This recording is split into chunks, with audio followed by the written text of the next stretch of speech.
My dear students, in this week's Torah portion, which opens the book of Exodus, we hear God's call to Moses, emanating out of a bush that was aflame but not consumed. The simple shepherd is called upon to become a heroic redeemer. Now we read the Torah not only to learn what happened to our ancestors, but how those events can elevate our own lives. And the call of Moses teaches that we are all called by God to be more and to do more than we think we are capable of being and doing. God calls us to new levels of belief and deed, impressing upon us the fact that we are greater than we imagine we are.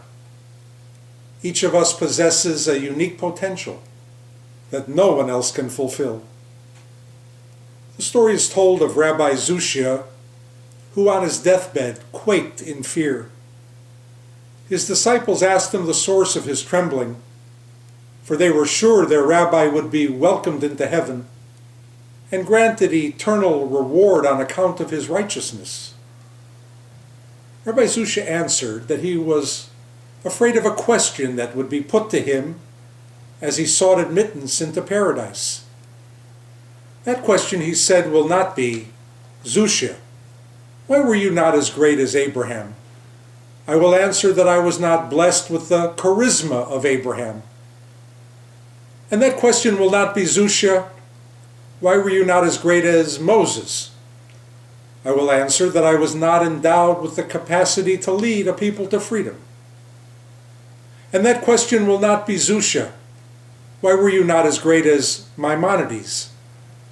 I will answer that I was not gifted with a mind as exalted as his.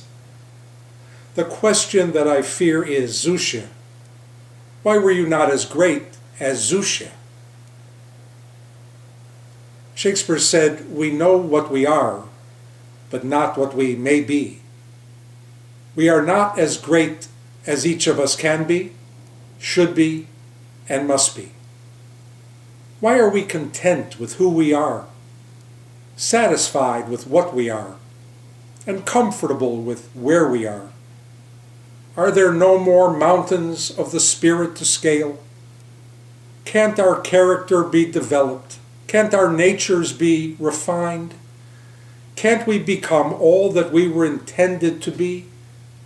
Have we set aside the vision of our best and finest selves? Moses' true life calling was to be a liberator. He could have remained with the flocks and herds and lived out his days on a lower rung of his potential. But God helped him to realize that he was more than a shepherd of sheep, for he had it in him to become a shepherd of men. We are not here to fulfill the potential of others. Rather, we are called by God to realize our very own potential. While we all compare ourselves to other people, it would be better to compare who we are now to the highest selves that we may become. Shabbat Shalom.